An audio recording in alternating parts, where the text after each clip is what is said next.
Welcome to the channel. Let's crack it. Hope you all are doing well. So today is a day 28 video on MCQ series from chapter poverty, which is a part of Indian economy. So ये हमारा part 2 video है on this chapter poverty और last part भी है because time की बहुत कमी है और एक chapter हमारा पढ़ा है और आज ही हमें इस chapter को खत्म करना है. So जैसे कि हमारा MCQ series का सिर्फ टारगेट कंप्लीट होने ही वाला है. ये 30 डेज में इकोनॉमिक्स का टारगेट कंप्लीट होने वाला है. 2 दिन और बचे हैं और हमारा लास्ट चैप्टर जो आपके टर्म 1 में आने वाला है वो भी कंप्लीट हो जाएगा.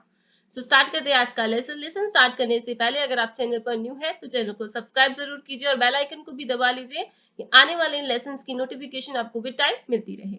सो जैसे कि हम डेली 5 एमसीक्यूज करते हैं, लेकिन आज करेंगे हम 10 एमसीक्यूज जैसे कि कल मैंने बोला था. सो स्टार्ट करते हैं आज का फर्स्ट MCQ और sixth question of this chapter. Question क्या है? Current poverty line is based on the recommendations of Tendulkar committee, Rangarajan committee, planning commission, NITI Aayog. सो हमें यहाँ पर क्या बोल रहे हैं? करंट पॉवर्टी लाइन जो है वो किसकी रिकमेंडेशन पर बेस्ड है? जो आज के टाइम पर पॉवर्टी लाइन चल रही है वो किसकी रिकमेंडेशन पर बेस्ड है, ये बताना है. सो आज का लेसन बहुत ही स्पेशल होने वाला है. वो इसलिए क्योंकि आज जितने भी क्वेश्चंस हम करेंगे थोड़े से डिफरेंट होंगे. बुक में से नहीं लिए गए, बुक में से भी कुछ लिए गए हैं, लेकिन बहुत सारे क्वेश्चंस ऐसे हैं जो नॉलेज बेस्ड हैं, क्योंकि ये चैप्टर एक ऐसा है करंट बेस्ड क्वेश्चन इसमें आने के चांसेस ज्यादा होते हैं. सो इसीलिए कुछ ऐसे क्वेश्चंस डाले गए हैं जो थोड़े से डिफरेंट है तो इसी चैप्टर से रिलेटेड, लेकिन थोड़े डिफरेंट है. क्लियर? नॉलेजेबल क्वेश्चंस डाले गए हैं जो आपके लिए बहुत हेल्पफुल होने वाले हैं.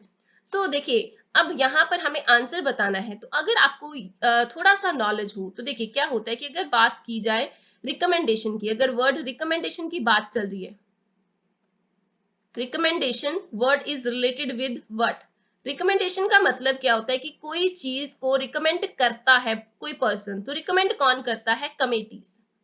सो ये रिकमेंड करने वाले जो भी कोई भी अगर लॉ हो या कोई भी अगर प्लानिंग हो करने वाली जो चीज होती है तो वो कौन करता है? कमेटीज करती हैं. ये हमेशा याद करिएगा कि रखिएगा कि अगर कोई भी रिकमेंडेशन देनी है, सलाह देनी है किसी भी इकोनॉमी से रिलेटेड, तो वो उसके लिए कमेटी बैठती है. कमेटी जो है वो डिसाइड करती है कि कौन कौन सी चीजें इसमें आनी है, कौन कौन सी नहीं आनी.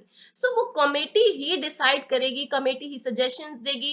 तो वो सजेशंस जो देगी उसी के हिसाब से वो काम किया जाएगा. क्लियर? सो पॉवर्टी लाइन से रिलेटेड ऐसी कौन सी कमेटी है? अब देखिए कमेटी बोला जा रहा है तो इसका मतलब ये दो ऑप्शंस आपको दिखाई दे रही जिसमें कमेटी वर्ड नहीं है.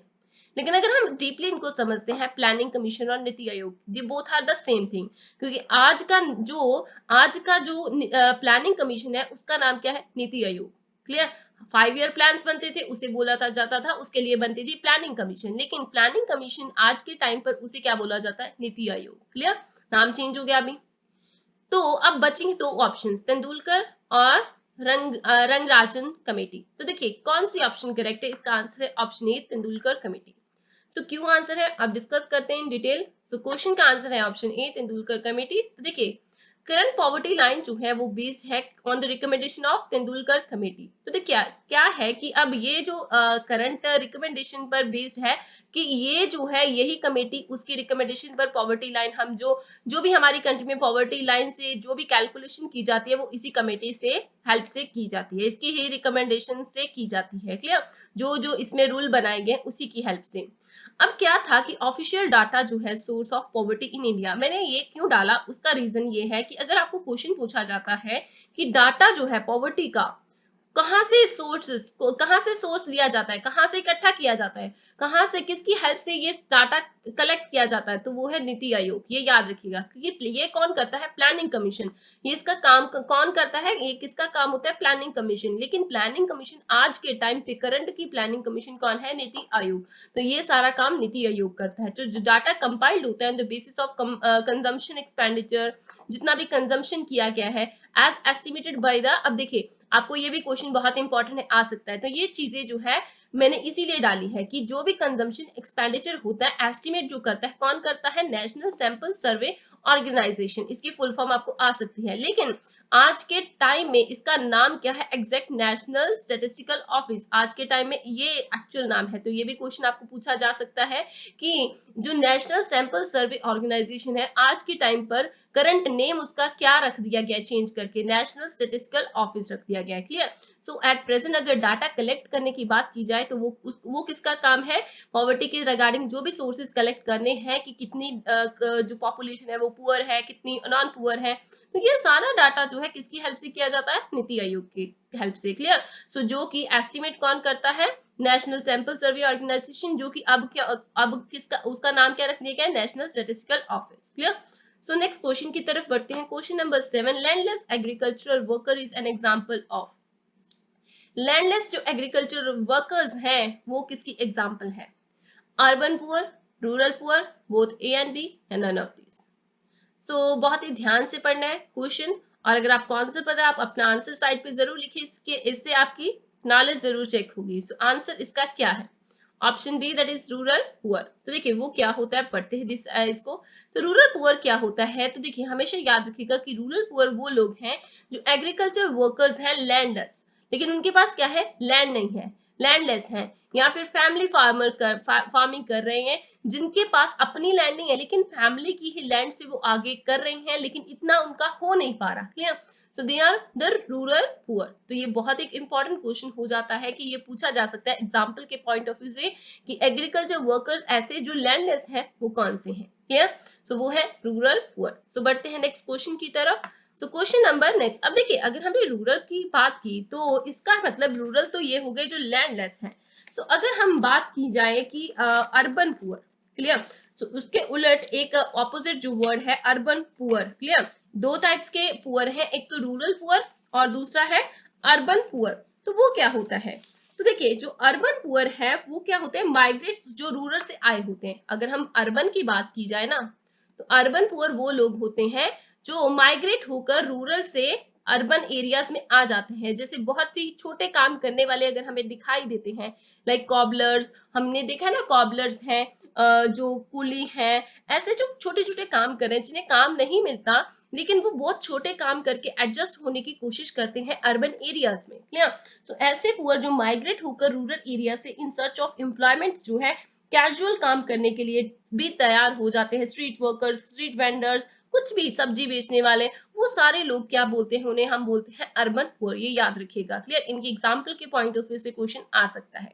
सो बढ़ते हैं नेक्स्ट क्वेश्चन की तरफ। Question number 8, what was the percentage of population below the poverty line in India in 2011-12? तो देखिए ये एक अनइम्पॉर्टेंट क्वेश्चन है, लेकिन कई बार ऐसे क्वेश्चंस भी पूछे जा सकते हैं। जरूरी नहीं कि ये ऐसे क्वेश्चंस अनइम्पॉर्टेंट ही रहें, लेकिन ये क्योंकि ये थोड़ा सा इसलिए मैंने डाला क्योंकि ऐसे क्वेश्चंस जो है एग्जैक्ट हमें ये पता होनी चाहिए, क्योंकि मेन हमारे पास 4 ऐसे ईयर्स हैं जो आपके बुक में भी आपको मिलेंगे जिनके हमें डाटा पता होना बहुत जरूरी है। अब देखिए परसेंटेज जो कैलकुलेट की गई कि पॉपुलेशन की कितनी बिलो द पॉवर्टी लाइन है इन 2011-12 इन इंडिया, वो हमें पता लगानी है। ऑप्शन कौन सी है? तो देखिए ये याद रखिएगा, ये आपको याद ही करना पड़ेगा, इसका कोई ट्रिक नहीं है, ये आपको याद ही करना पड़ेगा। इसका आंसर है ऑप्शन डी। सो बढ़ते हैं आंसर की तरफ और साथ में डिस्कस करते हैं तो ये कौन से 4 और 3 और ईयर्स हैं जिनकी हमें याद करने की जरूरत है। क्लियर? सो क्वेश्चन नंबर अगर हम इसका देखें, इसका आंसर ऑप्शन डी ही है, 21.9%। देखिए ये क्या होती है? पॉवर्टी रेशियो है। पॉवर्टी रेशियो जो है अब ईयर 1993-94 में कैलकुलेट की गई, जिसका ओल्ड एस्टिमेट ये है, लेकिन न्यू एस्टिमेट मतलब कि न्यू रूल के अकॉर्डिंग अगर एस्टिमेट की जाए तो उसकी पॉवर्टी लाइन जो है इतनी बनती है। सो 2004-5 में 27.5 है ओल्ड एस्टिमेट से, लेकिन न्यू एस्टिमेट से बात की जाए तो 37.2% है। 2009-10 में जो कैलकुलेट की गई तो ओल्ड एस्टिमेट से नहीं कैलकुलेट की गई, न्यू एस्टिमेट से ही कैलकुलेट की गई, 29.8 बनती है। और 2011-12 में जब कैलकुलेट की गई पुअर रेशियो, पॉवर्टी लाइन के बिलो कितने पीपल हैं, तो वो थे 21.9% लोग। क्लियर? सो ये था थोड़ा सा एस्टिमेट, आपको पता होना बहुत जरूरी है। सो ये क्वेश्चन इसीलिए डाला गया क्योंकि कई बार ऐसे क्वेश्चंस भी आ सकते हैं पेपर में, हमें हर तरीके से पता होना चाहिए। क्लियर? हमारी तैयारी में कोई कमी नहीं होनी चाहिए।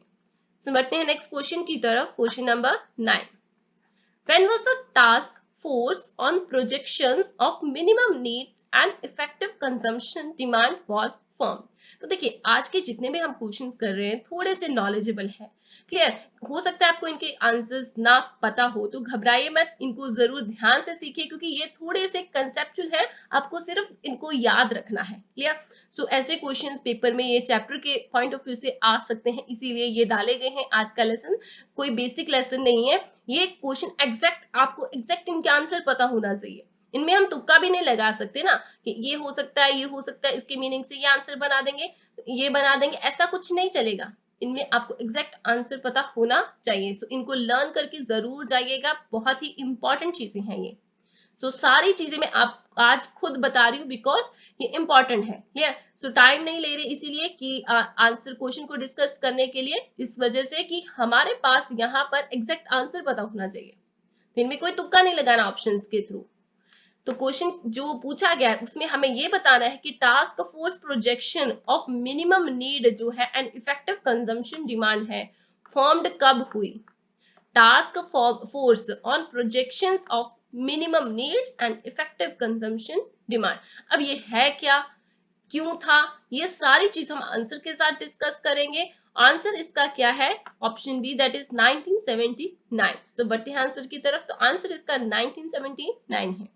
देखिए क्या था कि since several attempts have been made to develop a mechanism to determine the number of poor in India, तो एक मैकेनिज्म तैयार किया गया कि कितने जो पुअर थे, पुअर लोग थे, नंबर ऑफ इंडिया में नंबर ऑफ पुअर लोग थे इन इंडिया, उनका एक मैकेनिज्म तैयार किया कि उनको डेवलप करने के लिए कि कितने नंबर ऑफ अटेम्प्ट्स किए गए, क्लियर।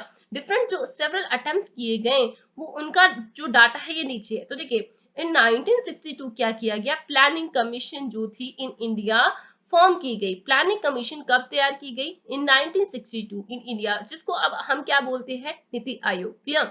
स्टडी ऑफ ग्रुप 2, जिसका काम क्या है, study group 2 define the criteria for identifying poor in the country. तो देखिए जिसका काम क्या था कि स्टडी करना group to define the criteria, जिसमें क्राइटेरिया डिफाइन की जाए कि कौन से लोग पुअर है कंट्री में, जिनको हम आइडेंटिफाई कर सके कि कौन से पुअर है और कौन से नॉन पुअर हैं, क्लियर।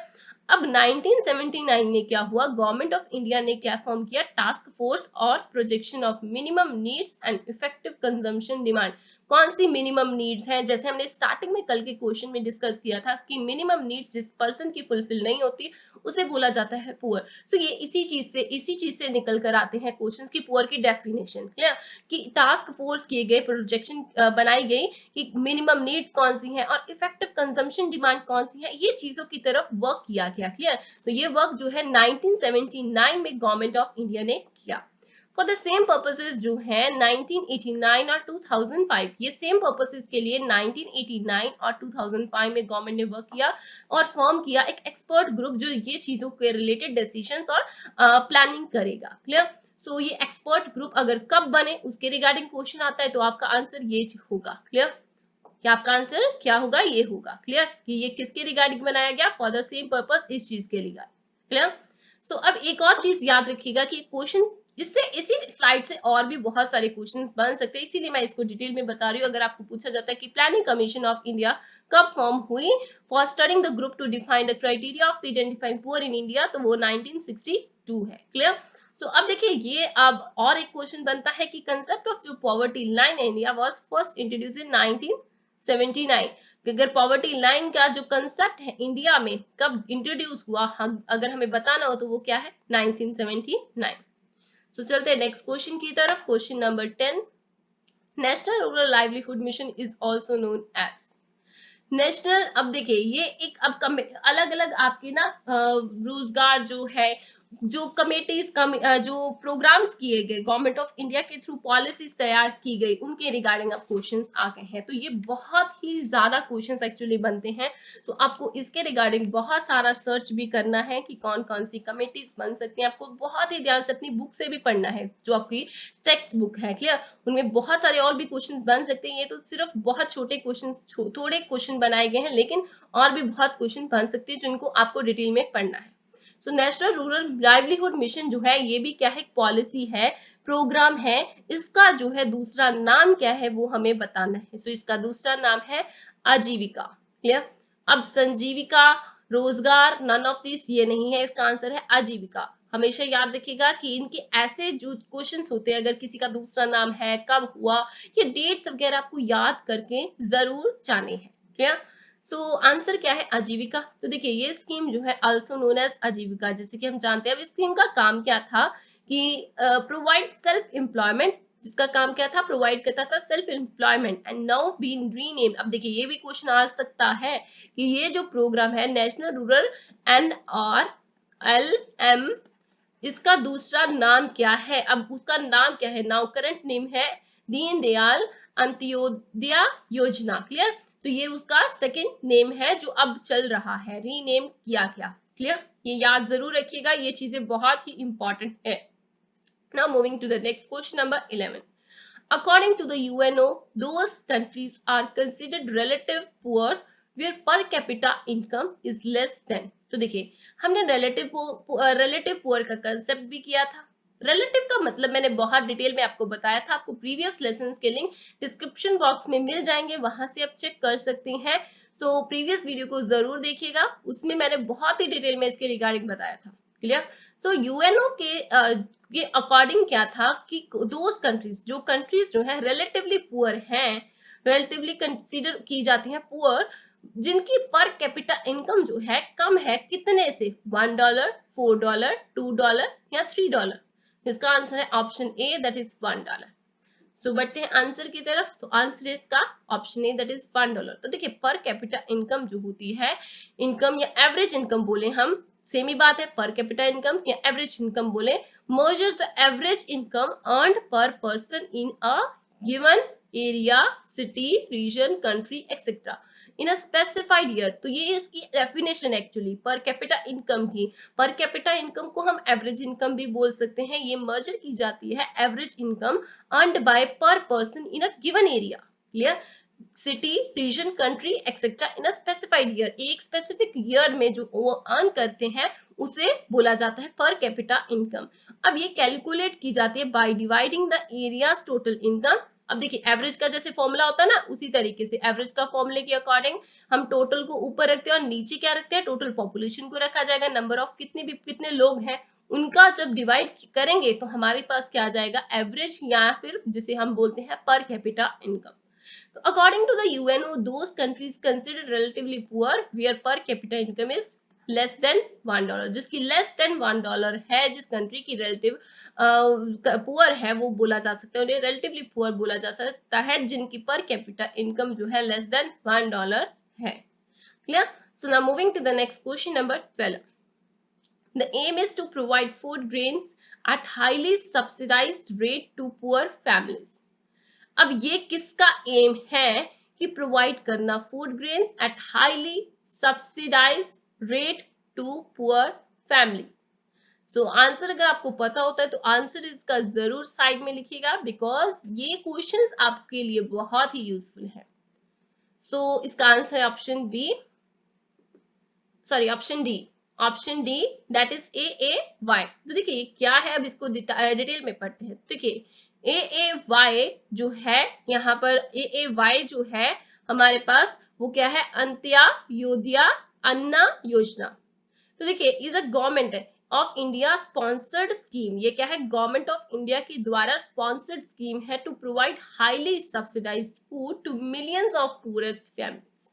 इसका मेन काम ही क्या है, हाईली सब्सिडाइज फूड जो है मिलियन ऑफ पुअरेस्ट पीपल जो है, फैमिलीज है, उनको प्रोवाइड करना। ये जो लॉन्च की गई थी बाय किस गवर्नमेंट के द्वारा की गई थी, NDA गवर्नमेंट ऑन 25 दिसंबर 2000। तो first implemented in India state of Rajasthan. सबसे पहले किस स्टेट में ये इंप्लीमेंट हुई थी, राजस्थान। ये छोटी छोटी चीजें जो हाईलाइट की है ये याद रखिएगा कि किस गवर्नमेंट ने की, कौन सी डेट पर हुई, किस स्टेट में सबसे पहले इंप्लीमेंट लागू की गई। क्लियर। सो ये इनकी फुल फॉर्म्स, इनके ईयर, इनके लॉन्च और किस स्टेट में की गई ये याद रखिएगा। तो इसका काम क्या है, to provide highly subsidized food to million of poorest families। So बढ़ते हैं नेक्स्ट क्वेश्चन की तरफ। क्वेश्चन नंबर 13, प्रधानमंत्री ग्रामोदय योजना aims at. strengthening the Panchayati Raj system in rural areas, meeting rural needs like primary education, health care, drinking water, housing, rural roads, या elevating poverty through micro enterprises, generating employment in the rural areas. So इसमें से हमारा answer क्या रहेगा? Answer is option B, that is meeting rural needs like primary education, health care, drinking water, housing, rural roads. तो answer की तरफ बढ़ते हैं और डिटेल में इसको पढ़ते हैं। तो देखिए ऑप्शन बी ही है इसका आंसर। तो देखिए पीएमजीवाई ये बहुत एक इंपॉर्टेंट एक्चुअली टॉपिक है, जिसमें से बहुत बार पेपर पे प्रीवियस भी पहले भी क्वेश्चन आ चुके हैं। तो इसको जरूर पढ़ के जाइएगा कि ये लॉन्च कब हुई। ये लॉन्च हुई इन 2001 एंड 10। इसके रिगार्डिंग ऑलरेडी क्वेश्चन आ चुका है कि ये कब लॉन्च हुई, इन 2000 and 2002-1 clear in the states and unitary territories in order to achieve। ये अब स्टेट सभी स्टेट्स में और यूनिटरी टेरिटरीज में हुई launch in order to is to achieve the objective of sustainable human development at the village level.